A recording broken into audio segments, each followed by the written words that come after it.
Blog Talk Radio. Hello everyone, this is Laurie Smith on Blog Talk Radio. Good morning, 6 o'clock here in the morning, Calgary, Alberta time. It is Friday, July the 2nd. I'm happy to be here. This is One Child Abuse Survivor to Another, 30-minute live internet streaming radio broadcast from blogtalkradio.com. And I have the chat room open if anybody would like to go and sit in there. I'm just really glad to be here having a coffee, waking up, and I'm glad it's Friday. And yeah, we're going to continue talking about sort of the issues of self-sabotage. I found an article. We finished up with that portion of it on the Survivor to Thriver workbook. And then I was looking around, and I saw another good article regarding self-sabotage on another website, and that was from www.bpdfamily.com / surviving_abuse. So I thought we'd just take a look at that, and you can go and take a look at that too. And yeah, I just appreciate everybody tuning in and listening to my shows and being here. I appreciate it. I'm not a professional counselor or therapist. I don't hold any certificates in those areas. I'm just a private citizen, really, who pays to do my own blog talk shows, and that's really just because I want to be one more voice out there to tell people they're not alone, that there is help. And, you know, surviving child abuse myself, I know how hard it is, you know, to walk that daily walk, and it's, you know, and if you're a survivor of child abuse, then you would know too. I also just want to be one more voice to say that we need to stop child abuse. You know, there's lots of people out there talking about it, and I just wanted to add my voice to theirs, right? But in mainstream society, you know, the regular, you know, media, television and radio and whatnot, we don't hear a whole lot about it. So, you know, basically all we're hearing are the aftermath, sort of the headlines of children who have lost their lives at the hands of their parents or caregivers, you know, or they're in the hospital due to abuse-related injuries. And so that's why I just wanted to do these blog talk shows and just get the word out to people that, you know, we need to start talking about this, we need to start dealing with this, we need to start changing this whole thing and stopping child abuse, right? It's no, you know, a secondary and tertiary prevention is good. There has to be programs in place to help children who have been abused and to get those children out of those homes and try to save their lives. But really, primary prevention is the best because it stops the abuse before it happens. And so that is the main focus point, really, for the governments, you know, to get the word out that we really have to start making changes to find programs that will help people who are either suffering from substance abuse or mental issues or anger management problems, who you know, or whatever is going on in their lives, that they would lash out and hurt their children or possibly kill them, right? So, and this, we know this is happening. It's in the headlines, see? So the whole issue is you know, primary prevention is really the way to go, and that is education, you know, awareness, education, and prevention of child abuse so that it doesn't happen. You know, we're trying to save children from being abused. You know, it's bad enough we're having to go back and pick up the pieces for these children, and so we know as survivors of child abuse how hard that is. So that's why I wanted to do these shows and just try to sort of share the information that I find that's helpful. I study child rights, human rights. In between courses at MRU, I just can't afford to go right now. I'd like to pick up where I left off and finish my course and continue on studying child rights and criminal justice and whatnot. And I just had to stop going because I couldn't afford to go anymore. So I still study. I'm still studying all the time and looking into things and getting the information, doing the research. So that's why I thought, well, I'll just do these shows and, you know, try to be just one more voice out there, right? And I appreciate everyone who's tuning in. I know a lot of advocates tune into my shows in Australia and the UK, different places like that, the United States and Canada. So I appreciate everybody who's tuning in and even others who are not advocating for tuning in and sharing the information with other people just to get the word out that we really have to stop child abuse, right? So if you're a young person under the age of 18, you know, I just ask that you have permission to listen to my shows. I cover, you know, it's ultimately about stopping child abuse and saving children's lives, but there's a lot of adult material on here, and so I would ask that you would have someone listen to it with you and listen to an archive show maybe and see if it's okay for you to listen to this, because I have no idea how young the people are you know, who are listening to my stuff. So that's my that you'd be doing yourself a favor and myself a favor by having permission to listen to my show. Get someone to listen to it with you. Keep yourself safe online, right? I'm trying to save children's lives, and there's a whole bunch of us advocates out there who are working really 24 hours a day, 7 days a week, 365 days a year to try to save children's lives. So you want to keep yourself safe, and you want to get the information on how to do that to keep yourself safe online. So there's that I say that almost on every show, and that's because it's so important. We know that there's on any given time there's about 750,000 child sexual predators online trying to get a hold of children, and they will do anything that they can and use any means that they can to manipulate and to groom and to try to get these children. So that's the whole issue. You really have to be safe. You have to know how to keep yourself safe, right? So even with the information, you're still at risk. Children are still at risk even with the information, but it's better to be informed and educated so that you can at least try to help protect yourself, right? And parents really, it's up to parents really to make this happen, and parents really should be really taking a good look at what's going on out there and getting the information and helping their family stay safe, right? But we know that a lot of times parents think, oh, it would never happen to my child, or oh, we're fine. You know, my child would never upload anything, download anything. My child wouldn't do that. My child would never come in contact with a child sexual predator. And the average child sexual predator molests on average about, or sexually abuses on average about 120 children. That's just one. So you think about this. Your child could be easily, victimized by a child sexual predator. So you do want to keep them safe, right? So we'll get right on here with what I found from this website. I wanted to sort of just continue on and finish up with self-sabotage and, as adult survivors of child abuse, we know that not all the time, but sometimes people do self-sabotage because of the abuse that they suffered. So I found this article. It's called Survivor's Guide, bpdfamily.com, Survivor's Guide to Child Abuse. It's a very short little article, but it's worth reading. And it says, I have identified the parts of myself connected to self-sabotage. And mourning, it says, step 9, this step involves identifying and sorting out all the various aspects of yourself so that you can understand which parts are helpful and which are responsible for self-sabotaging acts in your life. Self-sabotage is probably a source of some of the problems you identified in your inventory in step 8. By now you probably know where the self-sabotage comes from and how it affected you as a child. Now as an adult, you need to look at the part of you that controls this behavior and how it expresses itself in your everyday life. As you identify the parts of you responsible for the self-sabotage, you will probably discover adult versions of the childhood roles you played. Many of the most common roles that adult survivors used as children are still employed but bear different labels, such as codependent for caretaker, masochist for scapegoat, offender for bully, leader for hero, and eccentric for recluse. Although certain aspects of these roles may help you in your daily functioning, they will create problems for you if you let them dominate your interactions. It says, for example, caretaking is an essential part of parenting, but dominating or over-controlling your child is a common characteristic of codependent mothers. And try to identify what roles you adopt as an adult, the positive ones as well as the problematic ones.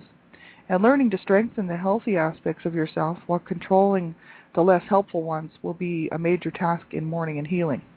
So this is from Norman J. Morris Center. So this is part of the ASCA Survivors, the Survivor to Thriver workbook. And it's mourning is step 9. But these guys have this on their website too. So that's the bpdfamily.com, www.bpdfamily.com. /surviving_abuse. And so there was a whole lot of good information on that website. So if anybody wants to go and check that out, they're more than welcome to, and I highly recommend it. And the Survivor to Thriver workbook, that's an awesome workbook. So, I've been through it a few times, and it's very, very helpful. The information is very good. So yeah, that's the thing. That's the whole issue. We have to learn to recognize these self-sabotaging behaviors and what we're doing in our life to self-sabotage. I think sometimes we might not even recognize that we're self-sabotaging. That's my problem, is some of my behaviors are so, I've been doing them for so long and living my life, a certain way for so long due to the abuse that I suffered as a child, and don't even realize sometimes what I'm doing is self-sabotage, right? Because it's just the norm for me. So it's good to find, someone to sort of who knows about this sort of thing, whether it's a therapist or counselor, support group, people who might recognize what we're doing in our life, like a life coach, someone who's aware and can sort of spot these things, and sort of say, well, I think you're self-sabotaging, that happened to me actually not all that long ago. I was working at a job, just a temporary job, and it wasn't going to be going very long. It was probably a 3-month contract, and the lady that I was working with was very, very stressed out. And she was reminding me more and more of my mom, you know what I mean, as I was working with her. And I was starting to feel very uncomfortable because she was taking her stress out on me. And because I'm just a temporary person, they don't often care, how they treat you because, if you're a temp from a temp agency, quite often they really don't care sort of how they make you feel sort of thing. So unfortunately, right, I sort of took her stress on and actually went with it, unfortunately. And it's just because that's what I used to do as a child. I was always, I was very affected by how my mom's moods were that day. If I could try to get on her good side, then I could try to avoid some abuse, right? So I was always watching for how she was feeling, how she was doing that day, and I would try to kind of get in psychologically and work around to be on her side just to try to keep her from abusing me, right? So there was a lot of psychological stuff going on there. And so I do that actually at work and in my personal life still even today, right? So I have to watch that. I'll take on other people's moods, try to, sort of, I don't know, it's some sort of a protection, some sort of a way to protect myself, I guess, from a long, long time ago. And so this lady, I actually quit this job. I didn't show up one day because this lady was so rude to me the day before. She was actually yelling at me. And instead of confronting the whole thing and sitting down with her in a meeting, I couldn't even go to work the next day. So I phoned in, and I didn't phone in to her. I just didn't show up. So she phoned my temp agency, and they got a hold of me, and I got to talk to a life coach, sort of a job counselor, life coach lady. She was talking to me, and she says, so I told her, I said, I was abused as a child, so I have a hard time dealing with people screaming in my face, and instead of me getting mad and screaming back at her, or, trying to work this out, I figured I just wouldn't even bother going back, right? And because just to avoid some confrontation, right? I don't mind confrontation, but I just couldn't be bothered because this lady was driving me crazy, and I thought I don't want to work there anyway. So that lady said, well, I can totally see where you're coming from, but she says, if you're going to do that, you're going to be running all the time. As soon as someone does something that you don't like because you were abused as a child, if you get into a situation again where, and these are adult people who are probably not going to hit you or kick you or, they're just yelling because they're mad and they're stressed out, right? So she said, if you survive that as a child, obviously you're taking that personally. And unfortunately, that's what we do. You know what I mean? It's because that's how we grew up, so that's what we do. So she said, you're probably just taking her stress on like you would have, being abused, right, at home. She says, really, that's her. She should never have done that, and she probably owes you a bit of an apology. This lady says, I talked to her on the phone, and she said she was really sorry, and that she didn't mean to treat you so, rudely, and really had no business doing that. She says, but it's your choice if you want to go back, she said, but you will continue to do that, and you will self-sabotage probably all of your jobs if you don't learn how to handle the confrontation, right? And because to me, confrontation is violent. You know what I mean? That's the way I grew up. Confrontation to me is like in your face and possibly some physical violence or, some rage or something, right? Because that's how I used to handle things too, because I learned very well from my mom how to do it. So, that's the whole issue, right? If we don't recognize these things, we could go for years and years and years without realizing, hey, I don't have to actually continue to do that. I can change that. I can learn how to talk to people, how to tell people that's making me uncomfortable. I don't appreciate you talking to me like that. Let's sit down and talk. Do you have a problem with me? And if they do, well, so what? You know what I mean? But this way I don't lose my job, right? So that's the whole issue. So she was like, well, you can go back if you like. The lady there is very upset and apologizing. She says she's really sorry. When I went back into the office, the lady was crying because she felt so bad. And then I started crying. So the two of us were crying. And she's like, I'm so sorry. I am so stressed out. And I should never have done that. See, now, if I would have just walked off and left it, I would have left feeling, that was the only way that I could get around that sort of thing. So that's why it's really, a good idea to have someone who can help us to learn how to overcome some of our issues, especially regarding self-sabotage, because we might not even realize we're doing it. And that's why I want to talk about that one portion of it, right? Because I'm sure that I still do things that are self-sabotaging that I wouldn't even recognize because they're just my life. It's the way that I live my life, right? And so it's very normal and it's comfortable for me because that's how I live. So this is the whole issue. But it very well could be self-sabotaging. So that's the whole issue, and it is handy to talk to somebody and actually get that help, you know what I mean, so that we can overcome this stuff, right? And I wanted to talk about now, I found a really awesome article. This is from http://mentalhealth.samhsa.gov, and I'll put that in the chat room. I have a whole bunch of my dear friends in the chat room. Hello, everybody. I'm glad you can be here. That's very nice. That's very awesome. I'll just put that link in the chat room, but it's http://mentalhealth.samhsa.gov. This is a great article for people. I've actually looked through this article a couple of times. It's got some interesting information in there for people who have survived trauma, and really, it's called "Dealing with the Effects of Trauma: A Self-Help Guide." And anyone can experience trauma, and most people do in their lives. They don't have to be abused to experience trauma. Life is traumatic, throws all kinds of stuff at us, and we have to learn how to cope and deal with it. And if you've been abused as a child, you got that much more trauma in your life, you know what I mean? So it's very important for people who have survived trauma to know that there is help out there, and that there are ways that we can learn to cope and feel better, and make some sense of things, and because it's very hard to to deal with trauma. So I like this article. It's from SAMHSA's National Mental Health Information Center, called "Dealing with the Effects of Trauma: A Self-Help Guide," and they have some information here, like for instance, what is trauma? You know what I mean? Like from help from healthcare providers, counselors, and groups, things you can do every day to help yourself feel better, the healing journey, barriers to healing, moving forward on your healing journey, and more resources, further resources.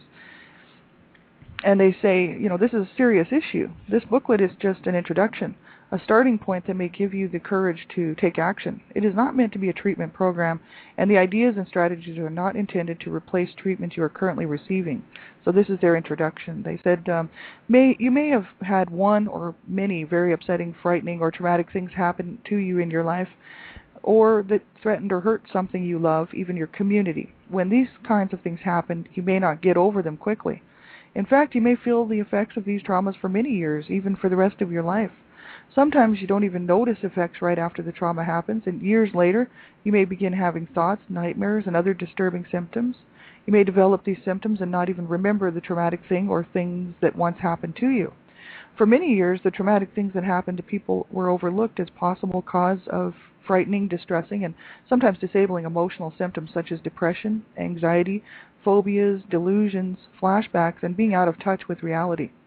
In recent years, many researchers and healthcare providers have become convinced of the connection between trauma and these symptoms, and they are developing new treatment programs and revising old ones to better meet the needs of people who have had traumatic experiences. So they said this booklet can help you to know if traumatic experiences in your life may be causing some or all of the difficult symptoms you are experiencing. It may give you some guidance in working to relieve these symptoms and share with you some simple and safe things you can do to help yourself heal from the effects of trauma. And some examples of traumatic experiences that may be causing your symptoms include physical, emotional, or sexual abuse, neglect, war experiences, outbursts of temper and rage, alcoholism, your own or in your family, physical illnesses, surgeries, and disabilities, sickness in your family, loss of close family members and friends, natural disasters, and accidents. And, I've experienced almost all of that, except for war, you know what I mean? I haven't gone to war, but I had a war in my own home, all the time. So war sort of fits in there. And so if you have, any number of those or even just one, that's trauma. That's traumatic, right? So that's the whole issue. It is very, very hard on a person. And sometimes, it's so much that it causes you to just feel like, am I crazy? Am I going insane? Can I actually handle this? I've actually had points in my life where, when I was young, that I thought, I don't even know if I can handle this, and that's why I started doing drugs, And because I really felt that I was psychologically kind of going insane, and I thought, well, I'll just do drugs because at least I'll be able to cope a little bit better, you know what I mean? And that's really bad, but I didn't have any help, and there was no help for me. So, that's the whole issue, and it's very, very hard, and we could have anyone can experience this stuff. You don't even have to be abused, and you can have sickness in your family, or natural disasters. Of course, we lose family members. People do move on, and they have to move on, right? So there's the whole idea of a death in the family or a close friend. That's very traumatic. Any of this stuff could cause a person trauma, right? So some things that may be very traumatic to one person hardly seem to bother another person. And if something bothers you a lot and it doesn't bother someone else, it doesn't mean there is something wrong with you. People respond to experiences differently. And do you feel that traumatic things that happen to you may be causing some or all of your distressing and disabling emotional symptoms? Examples of symptoms that may be caused by trauma include, and there's a whole list of them here, anxiety, insomnia, agitation, irritability or rage, flashbacks or intrusive memories, feeling disconnected from the world, unrest in certain situations, being shut down, being very passive, feeling depressed, eating problems, needing to do certain things over and over, unusual fears, impatience, always having to have things a certain way, doing strange or risky things, having a hard time concentrating, wanting to hurt yourself, being unable to trust anyone, feeling unlikable, feeling unsafe, using harmful substances, keeping to yourself, and overworking. And it says, perhaps you have been told that you have a psychiatric or mental illness like depression, bipolar disorder, or manic depression, schizophrenia, borderline personality disorder, obsessive-compulsive disorder, dissociative disorder, an eating disorder, or an anxiety disorder. And the things you can help yourself handle these symptoms, and the things your healthcare providers suggest as treatment may be helpful whether your symptoms are caused by trauma or by a psychiatric illness. And I kind of, all of those emotional symptoms there, I can relate to actually almost all of them. Not every single one. There are a few there that I didn't quite experience, but most of them, yeah. And I think that a lot of us can relate to that, you know what I mean? And that's the whole issue. It's very, very hard. And so, but we have to learn. There's ways that we can learn to cope, instead of doing these other things, like hurting ourselves or wanting to self-injure or working too hard, which I have to kind of watch because I do stay really busy, probably on purpose, just to kind of, it's like, okay, if I can just stay really, really busy, then I don't have to stop and I don't have to deal with other things, And that is one, I know that is one form of that whole thing, from emotional, just dealing with emotions and whatnot. Some people will stay so busy that they don't ever have to sit down and think about anything. So the moment that they do sit down, they crash, right? It can happen. Maybe they don't crash completely, but they start to feel like all of a sudden, whoa, what are these feelings I'm having? Or because they had not allowed themselves to feel it because they stay so busy. And so I try not to do that. I try to make time for myself to relax.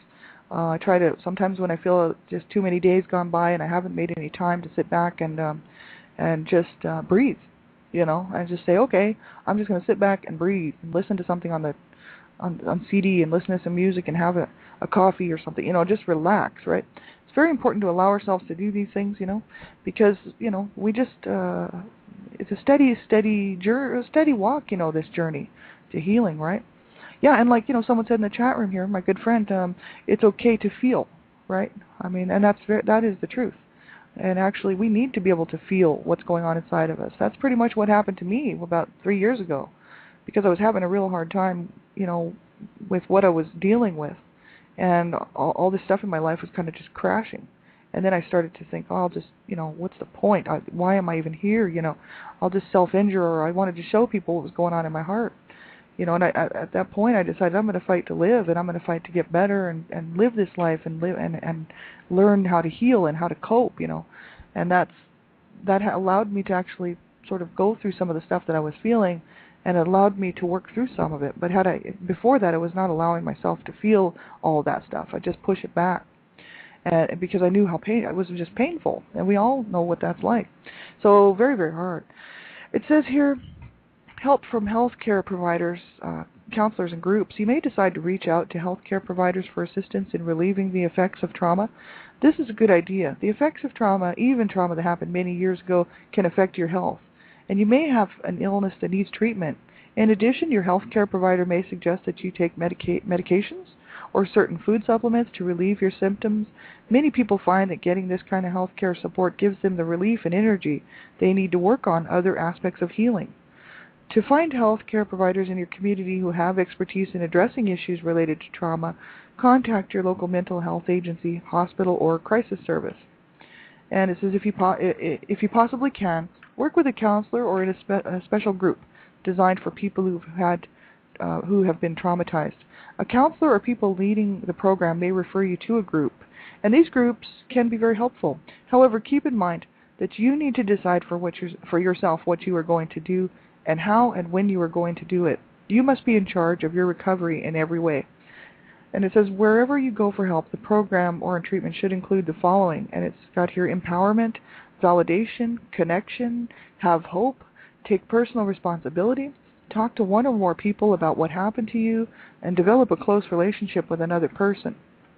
So that's what they talk about there. You know, they really go into what all those different things that they said any kind of a program or treatment should include.